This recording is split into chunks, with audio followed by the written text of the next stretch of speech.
లోకాయుక్తలో ఉంది, హైకోర్టులో ఉంది, మానవ హక్కుల కమిషనర్లో ఉంది, 3 కోట్లలో ఉంది.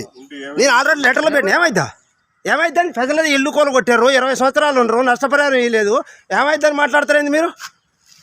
ఏమైద్దని ఎట్లా మాట్లాడతాండి? పట్ల ప్రభుత్వం పెట్టారు, ఇల్లు కోలు కొట్టి మేము కోర్టులో వేసినాం, లోకాయుక్తలో ఉంది, ఎట్లా చేస్తారు చెప్పండి? మీ కలెక్టర్ ఆల్రెడీ లెటర్ పెట్టినా దానికి సమాధానం ఇచ్చిన తర్వాత చేసుకోండి. కలెక్టర్తో మాట్లాడతాను నేను. మా ఇంటి దగ్గర రావడం అసలు ఇది అంతా మాదే, పేదలది ఇది.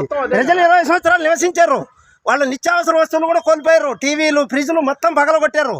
వాళ్ళకి కోర్టు ఆర్డర్ ఇచ్చిన తర్వాత ఏమైనా చేసుకో. మీ పేరేం పేరు? కాపీ ఏమైనా ఉంటాయండి? కలెక్టర్ ఇచ్చింది మీకు ఆర్డర్ కాపీ జిరాక్స్ అండి నాకు ఇవ్వండి. మేమే వేసినాం కోర్టులో, మేమే వేసినాం. డిపార్ట్మెంట్ రమ్మని, డిపార్ట్మెంట్ రమ్మని. బండి బయట తీయబ్బా. ఎవరు ఇలా ఆదివారం అని సెలవు దినం రోజు మీరు ఎట్లా చేస్తారు పని? ఇవాళ సెలవు, గవర్నమెంట్కి సెలవు చేయడానికి వెళ్ళలేదు, గవర్నమెంట్ సెలవు ఇవ్వాలా.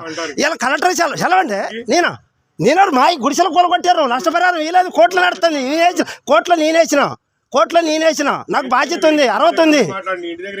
నా ఇంటి దగ్గర ఉంటుంది, మొత్తం వేసినాం. ఇక్కడ నుంచి అక్కడ పార్టీ బంధం దాకా మొత్తం సర్వే నెంబర్తో సహా చూపెడతా, కావాలంటే చూపెట్టను. ఇప్పుడు ఎవరు చెప్పింది మీకు?